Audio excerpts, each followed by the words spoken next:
Assalamualaikum warahmatullahi wabarakatuh. A'udzubillahi minasyaitonirrajim. Bismillahirrahmanirrahim. Alhamdulillahi rabbil alamin. Wa bihi nasta'inu ala umuri dunya waddin. Asyhadu an la ilaha illallah wahdahu la syarikalah wa asyhadu anna Muhammadan abduhu wa rasuluh la nabiyya ba'dah. Allahumma salli ala Muhammad wa ala ali Muhammad kama sallaita ala ali Ibrahim innaka Hamidum Majid.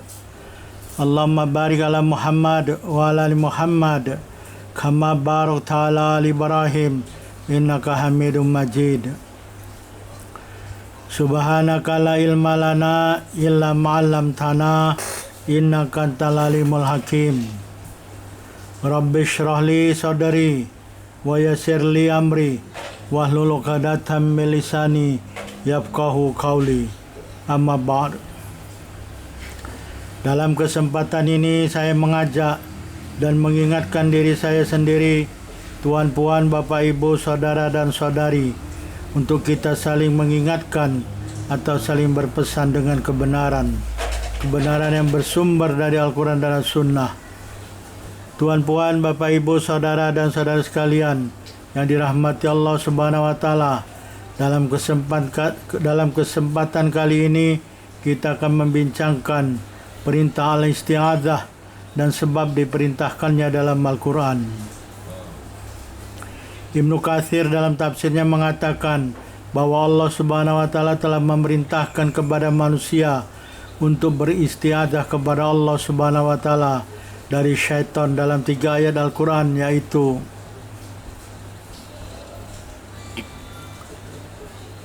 ayat yang pertama adalah surat ke-7 surat Al-A'raf ayat 200. Wa imma yanzaghannaka minasyaitani nazghum fasta'id billah innahu sami'un alim. Maksudnya, dan jika engkau dihasut oleh sesuatu hasutan dari syaitan, maka mintalah perlindungan kepada Allah Subhanahu wa taala. Sesungguhnya Allah Maha mendengar lagi Maha mengetahui. Di ayat ini Allah mengatakan, Allah berfirman, apabila sampai kepada kamu hasutan dari syaitan, maka mintalah perlindungan kepada Allah. Allah Maha mendengar, Allah Maha mengetahui. Dalam ayat selanjutnya, yaitu ayat yang kedua, surat Al-Mu'minun, surat ke-23 surat Al-Mu'minun ayat 97 dan 98. Wa qur rabbi a'udzubika min hamazati syayatin wa a'udzubika rabbi yahdurun. Maksudnya, dan katakanlah wahai Muhammad, wahai Rabbku, aku berlindung kepadamu dari hasutan syaitan-syaitan, dan aku berlindung kepadamu wahai Rabbku, supaya syaitan-syaitan itu tidak menghampiriku. Ayat ini memerintahkan kepada Nabi Rasulullah SAW, akan tetapi bersifat umum untuk seluruh umat Islam atau mukmin, yaitu dengan mengatakan Rabbi a'udzubika min hamazati syayatin wa a'udzubika rabbi yahdurun. Katakanlah kalau kita nak berlindung kepada Allah dari godaan syaitan, maka kita mengucapkan Rabbi a'udzubika min hamazati syayatin wa a'udzubika rabbi yahdurun. Wahai Rabbku, aku berlindung kepadamu dari hasutan syaitan-syaitan, dan aku berlindung kepadamu wahai Rabbku, supaya syaitan tidak menghampiriku, tidak menggodaku, dan tidak mencelakakanku, dan tidak memesongkan diriku dari jalanmu yang lurus.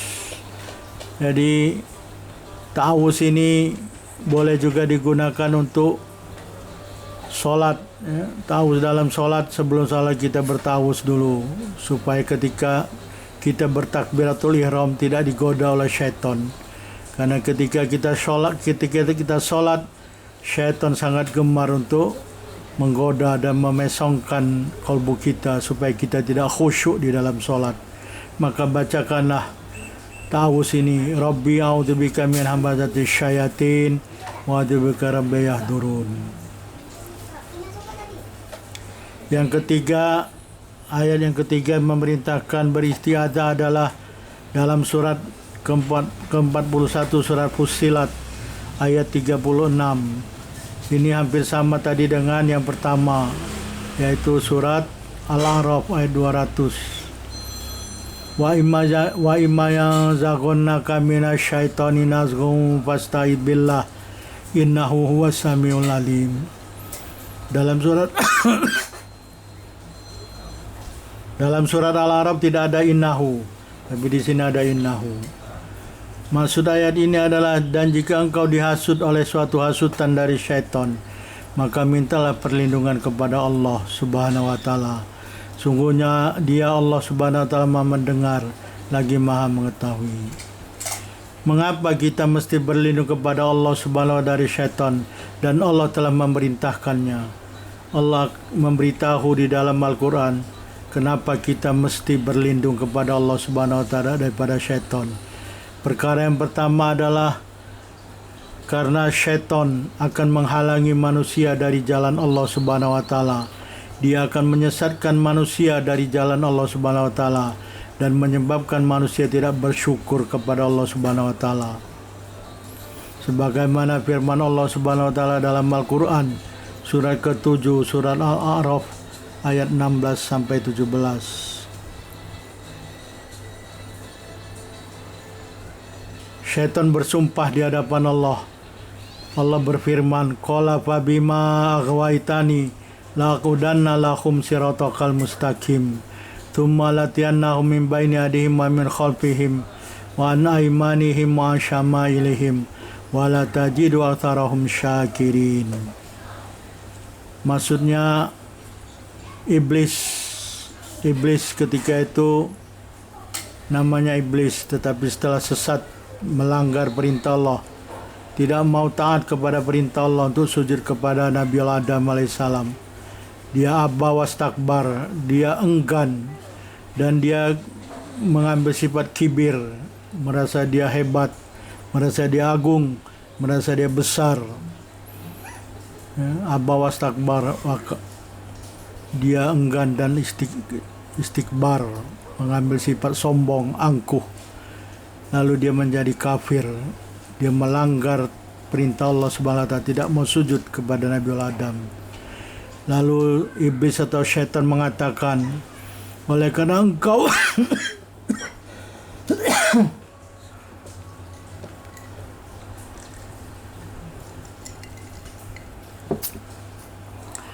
iblis atau syaitan mengatakan, oleh karena engkau ya Allah menyebabkan aku tersesat. Jadi syaitan tak mau sujud kepada Allah adalah senario Allah Subhanahu wa taala. Allah menjadikan iblis atau syaitan ini bermaksiat. Ini adalah kehendak Allah Subhanahu wa taala. Syaitan juga mengakui, dia kata kepada Allah, ya Allah, karena engkau telah menyesatkan aku, telah menyebabkan aku tersesat, maka demi sesungguhnya aku akan betul-betul mengambil tempat untuk menghalangi mereka, anak-anak Adam, dari menjalani jalanmu yang lurus. Aku akan datangi mereka, sungguh aku akan betul-betul mendatangi mereka dari hadapan mereka, serta dari belakang mereka, dan dari kanan mereka, serta dari kiri mereka, dan engkau tidak akan dapati kebanyakan mereka bersyukur. Dalam ayat ini setan bersumpah, bersumpah, fabima aghwaytani, karena engkau telah menyesatkan aku, la aku dana. Jadi 3 kali ini betul-betul sungguh, sangat-sangat sungguh Fabima ini dia bersumpah, maknanya dia sungguh-sungguh. Kemudian la aku dana, la itu huruf qasam, la dan nun bersyiddah itu bertasydid.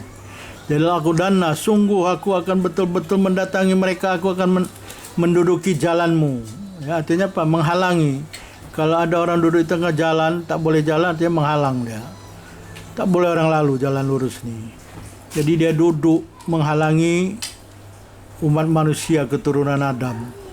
Siratal mustaqim, akan jalanmu yang lurus. Jadi setan ini tidak suka kalau ada orang yang berjalan di jalan yang lurus. Jadi setan bersungguh-sungguh akan menyesatkan manusia dari jalan Allah Subhanahu wa taala yang lurus.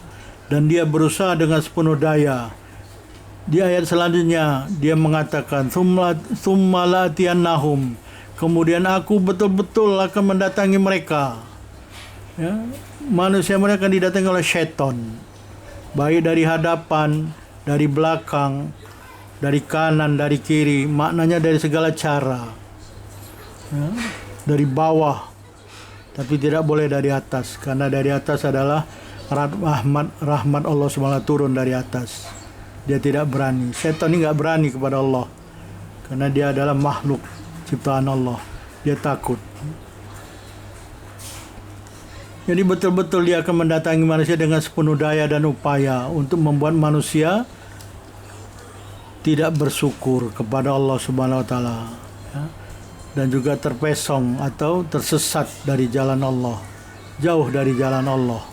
Dia hias begitu indahnya, dia hias jalan-jalan maksiat kepada Allah Subhanahu wa taala, ya. Dan dia hias juga dengan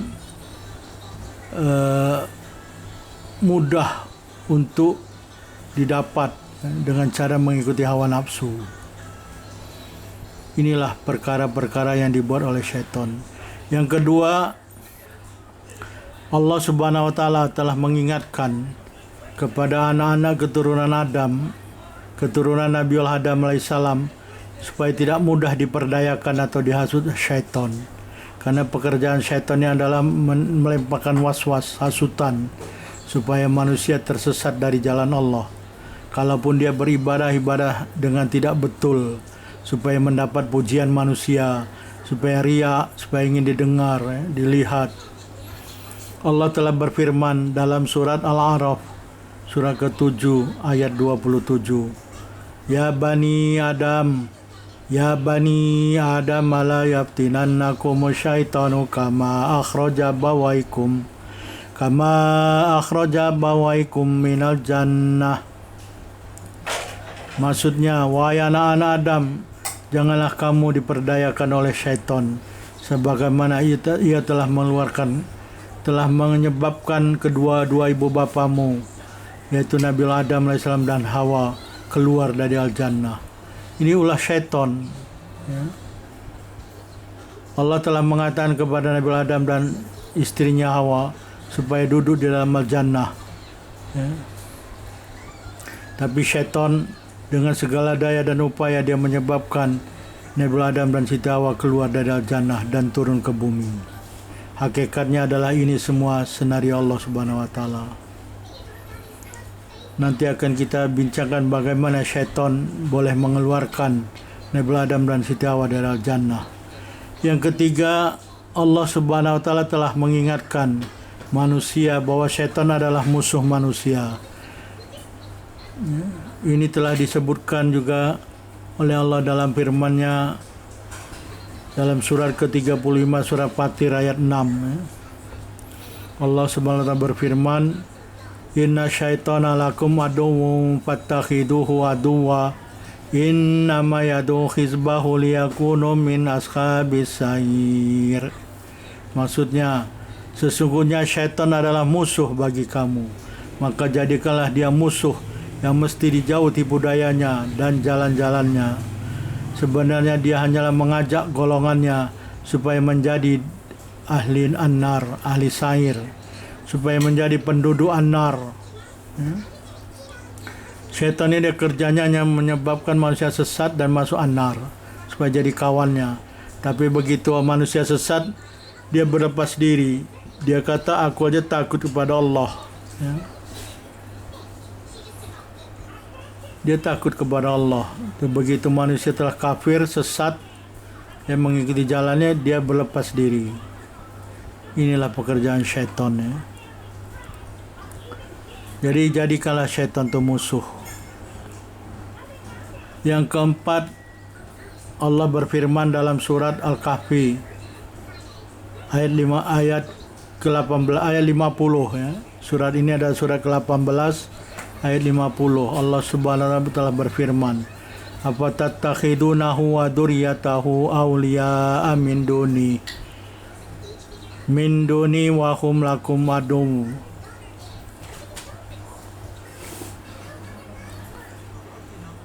Maksudnya, apakah kamu hendak menjadikan iblis atau syaitan dan keturunannya sebagai pemimpin selain daripada aku, Allah Subhanahu wa taala, sedang mereka itu adalah musuh bagi kamu.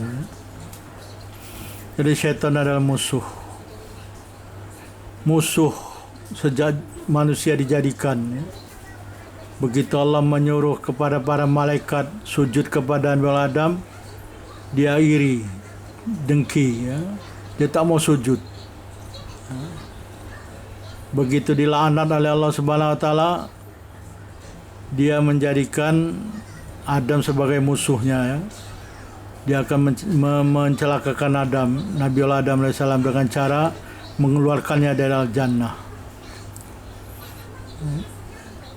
Tadi sudah kita lihat dalam ayat Al-Quran bahwasanya syaitan bersumpah dan bersungguh-sungguh sampai 3 kali. Sumpah terus dengan huruf sumpah la dan nun bertasydid tadi. Jadi bagaimana cara syaitan telah membuat Nabiullah Adam AS dan istrinya Hawa keluar dari Al-Jannah? Cara yang pertama adalah syaitan melemparkan waswas, hasutan. Dia goda terus, dia hasut Nabiullah Adam AS dan istrinya supaya melanggar larangan Allah Subhanahu wa taala. Allah telah melarang Nabiullah Adam dan istrinya untuk mendekati suatu pohon di Al-Jannah. Wala taqrabu hadhihi syajarah fatakuna minadh dhalimin, kata Allah dalam surah Al-Baqarah kepada Nabiullah Adam AS. Jangan kau dekati wahai Adam dan istrimu, jangan kau dekati pohon, supaya tidak mendekati pohon yang dilarang untuk didekati. Kalau engkau dekati, kau langgar larangan ini, kau jadi orang-orang yang zalim. Kemudian syaitan menggoda